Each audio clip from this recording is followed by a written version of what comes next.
The EV transition in cities in the US is absolutely stuck in neutral. There's no charging infrastructure in cities because nobody really has an EV yet. And who would want an EV in a big city in the US without fast charging infrastructure that's reliable, accessible, and everywhere?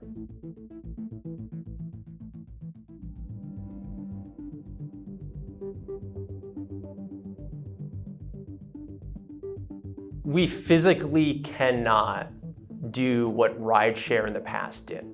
There's 100,000 for-hire vehicles in New York City as an example, between Uber, Lyft, Taxi, Revel. The city just recently announced, the mayor's office said all of them need to be electric by 2030. It means you're gonna need 7,000 to 10,000 fast chargers that are publicly available, reliable, and accessible. We currently have maybe less than 100 across the city.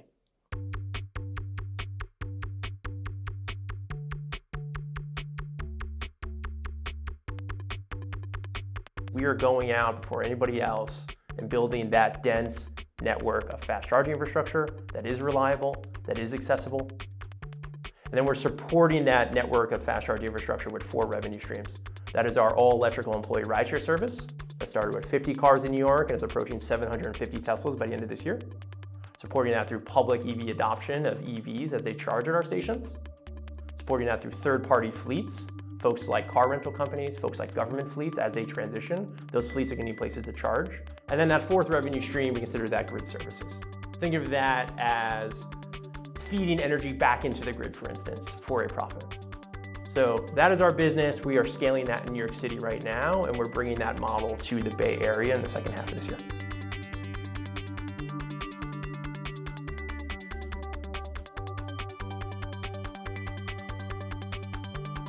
Getting access to large amounts of excess power in the grid, that's hard enough in cities because grids are already tapped out.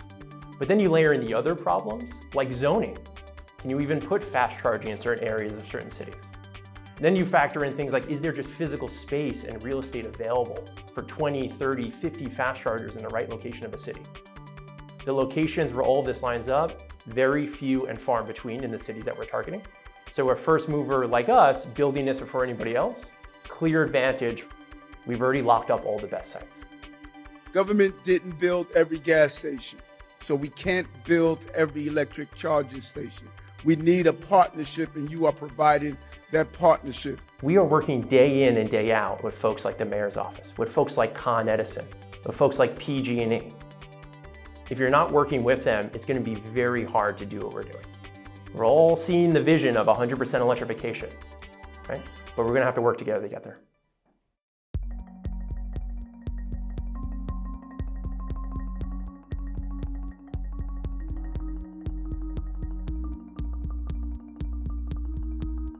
$2 million vehicles in New York City. 100,000 of them, if they're an EV, they have enough power in their batteries to provide electricity in New York City's grid for 24 hours. As we go from hundreds of fast charging stalls in a city like New York to thousands, as we go from hundreds of vehicles to thousands. Our business starts to look a lot more like a distributed power plant, moving electrons or power around on wheels. Because chargers aren't always going to stay unidirectional. They're not only going to pump electricity into cars. We're slowly and starting to accelerate that transition of everything will be bidirectional. Power will be able to feed back into the grid. So it's a really exciting future. It puts a chill down my spine sometimes when I think about it.